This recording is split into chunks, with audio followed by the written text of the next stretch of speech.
Santana Nation, we're going to get into this weekend's review on all the Premier League games. But first, before I do that, I want to do this. I want to wish a rest in peace to Sven-Göran Eriksson. Absolute legendary England manager, man. And yeah, I just want to pay condolences to all of his family and everyone that loves him. But yeah, again, rest in peace, Sven-Göran Eriksson.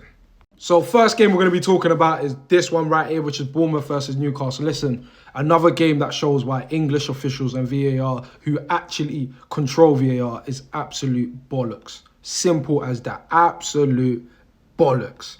For me, Newcastle haven't started this season well at all. They're not looking as sharp as I thought they would be. Again, at the end of the window, which ends this week, Friday, I'm going to be giving you lot my updated prediction and telling you lot now, Newcastle probably won't be where I predicted them to be before. Okay game. Again, I don't know why they were even on Sky Sports when this Chelsea game versus Wolves was probably a bigger game in general. And this ain't no in hindsight stuff. I believe it's a bigger game to watch than Newcastle versus Bournemouth, but, you know, is what it is. Yeah, okay game. Boring other than the controversy. Yeah. Now, next game we're going to talk about is my beloved Chelsea, people. My beloved Chelsea. And we beat Wolves away 6-2. Listen, the highest scoreline of the weekend, highest scoreline of the Premier League season so far. And I think I'm not crazy to say we had, in that second half, I'm talking about the second half here, we were the most fluid and potent team so far we've seen in the league so far. Yeah, do whatever you want to do with that statement, but I think it's facts, and I know you lot think it's facts, unless you're a hater. The game was thrilling. They had fights, it had goals, it had mistakes, it had everything you would want in a classic Premier League match, and I think we're going to get a lot of that in forthcoming games when it comes down to Chelsea. We were probably one of the most entertaining, not entertaining teams, but entertaining teams that were involved in entertaining games last season, and yeah, what a result. My opinion on our league position might change as well. Wolves, unlucky. Madueke sending out that post on his Instagram and he goes and cooks there. Fantastic, man. Bang. Now, the next game I'm going to be talking about, listen, it's going to be Brighton versus Man United. I did think Brighton could get a result. They've started off this season well. You know what? Brighton normally do have a good start to the season. Now, my opinions is this. United look poor. And everyone that predicted United to finish above us because they have the good transfer window, I've told people, give Ineos time. Let's see what their window does and how they actually create a team before you lot start saying they're better than Clear Lake and whatnot. Yeah? But United were poor. Poor. They played well in specific moments, but they're not playing good enough for me to be able to be saying they're top 4. And they're definitely not good enough for me to be hearing people saying they're top 3. So, yeah, Brighton, they started off well. Good result at home against United. And they seem to be United's bogey team. I think in the last 4 games or whatnot, or whatever it is, United haven't got a result against Brighton. So, Brighton, I don't like you lot because I'm a Chelsea fan. But, yeah, you lot done your thing, man. Crystal Palace have absolutely shocked me so far. Olise really is a big loss for them. Very big loss. Mateta doesn't look like he's firing like he was at the end of the season. Is Glasner's honeymoon period over? Is it? Let me know.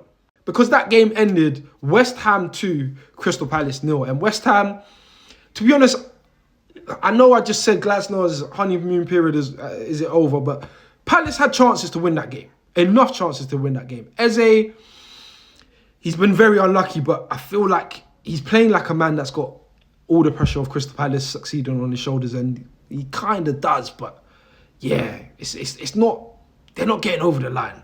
West Ham, they came out in that second half and they just put the sword towards Crystal Palace and they got them out of the way. Simple as that. Next game on the list was Fulham versus Leicester.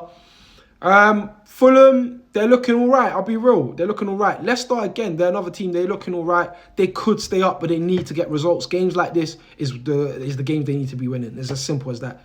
Next game on the list is Man City versus Ipswich. Now, when Ipswich scored that first goal, I said, whoa, this could be a long game. But Man City did Man City things. Haaland done Haaland things. If only Chelsea had a potent striker like Haaland. Listen, Haaland's the best striker in the world. Absolute beast of a striker. But yeah, City, they put them to the sword. I think they could have beat them by a lot more. They should have. Especially with how that first half ended. I thought they were going to absolutely embarrass Ipswich. I I know the result ended 4-1, but again, Man City are the champions. Ipswich, I still believe they might have something to get over the line and stay up in the league. Now, the next one was Southampton versus Forest. Southampton, they look like they're gonna be one of those nearly teams where they get close results and throughout the league, but they just don't. They're not good enough. I just don't think they're good enough. Forest, good away win. They got the 3 points. I think they're going to be in that bottom half of that table where they struggle for relegation, but I think they're going to stay up. I think they will stay up. Next game was Spurs versus Everton. And in my predicted league table, I have Everton actually going down. And so far, they're playing like a team that's going to be going down. Spurs absolutely pumped them and dominated the game. Pickford, poor. Poor from Pickford that game. Everton fans, I know you might not want to hear this, but I'm sorry, I think you're going down. That's something that's probably not going to change in my next predicted video for the Premier League, how the Premier League is going to end.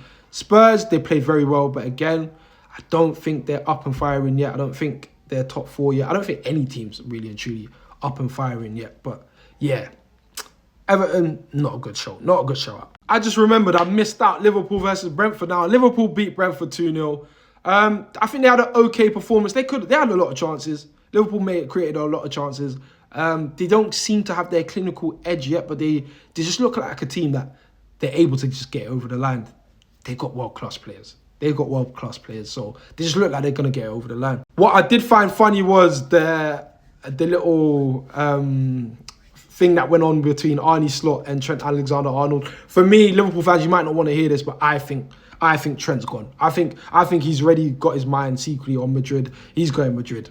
You're probably going to lose Salah next season as well. So it's looking tight. Probably going to lose Van Dijk and Alisson as well. You've just made a signing from, what's his name? Mamadashvili. I think that Liverpool are planning for Alisson's exit. Next year's going to be scary times for Liverpool. Hey, people, we might have our Liverpool back. We might be getting our Liverpool back. I'm serious. Liverpool, you look like you're getting things over the line, but I don't think they look as convincing as they should. I'll be real. Now, last but not least, it was Aston Villa versus Arsenal. And that game ended 2-0 to Arsenal. Arsenal, again, another team that don't look like they're firing on all cylinders. But again, they just look like they know what to do to get it over the line. I'll be real. Aston Villa, Ollie Watkins, whoever else, they absolutely squandered so many chances to take the 3 points. And it was an important 3 points. This is the first time, I believe, Arteta's lost to Unai Emery. So, yeah, man, Aston Villa, again, another team I thought they'll be popping off. They've not even hit the Champions League yet for Champions League games to be getting in their way. I still think they're going to do enough to get into a top 8 minimum finish. But, yeah, that was very unlucky. David Raya with an absolute incredible save. Incredible save. So yeah, that was my review of this weekend's game. I know it's a long video. Hopefully you stayed to the end. Tonight I will be going live. I did say 7 p.m, but let's call it at 10 p.m. because I'm probably going to make another video because there's a lot going on with Chelsea. So probably expect another video from me about 8:30, 9 p.m. and then I go live at 10 p.m. People, join the live. If you're not following me, watching this video and you got to the end, clearly you enjoy the content. Click the follow button. We will be going live right here on TikTok. People, over and out.